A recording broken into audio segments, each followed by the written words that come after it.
Dulu, nama Arya Wiguna begitu populer setelah berseteru dengan Eyang Subur.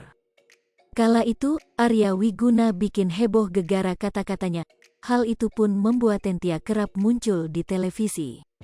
Arya Wiguna menggebrak meja beberapa tahun silam gegara emosi kepada Eyang Subur. Perseteruan Arya Wiguna dan Eyang Subur menyita perhatian publik tahun 2012 lalu. Perseteruan Arya Wiguna dan Eyang Subur sangat viral pada masa itu. Kini sudah lebih dari puluhan tahun terjadi, Arya Wiguna punya nasib beda. Nama Arya Wiguna ketika video itu awal-awalnya viral memang sempat menanjak. Akhirnya semua mulai berubah setelah kasus tenggelam.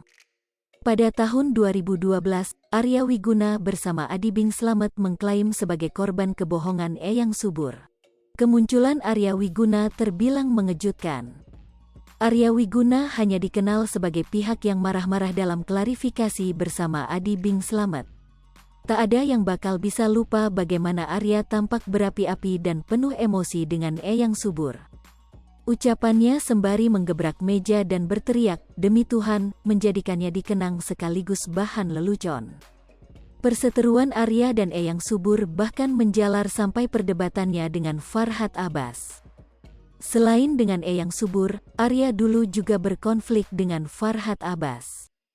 Akun Instagram @aryawiguna1977 sempat mengunggah sebuah video Arya pada Oktober tahun 2018 silam.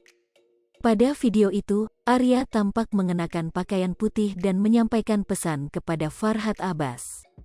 Farhad Abbas masih ingat dengan Arya Wiguna? "Sudah lama kita tidak berjumpa. Sebentar lagi kita pasti bertemu, demi Tuhan," ujarnya. Pada akhirnya, nasib lawan Eyang Subur itu pun tenggelam. Sempat diundang ke stasiun televisi, lalu akhirnya kini nasib berbeda. Tak butuh waktu lama bagi Arya untuk tampil di acara TV bak jadi artis dadakan. Kendati timbul pro kontra, Arya seakan melenggang bak selebritis. Arya kerap diundang menjadi bintang tamu di acara-acara talk show. Ia juga sempat mengisi salah satu program pencarian jodoh. Namanya yang tengah naik saat itu juga digunakan untuk mencoba masuk ke dunia entertainment. Tapi kepopulerannya tidak bertahan lama, kini nama Arya sudah tenggelam dan banyak dilupakan orang. Kini, Arya Wiguna tidak pernah lagi muncul dan mengeluarkan sensasi apapun. Hai pemirsa Sri Popo TV, jangan lupa komen, like, dan subscribe, serta tonton terus berita-berita terupdate lainnya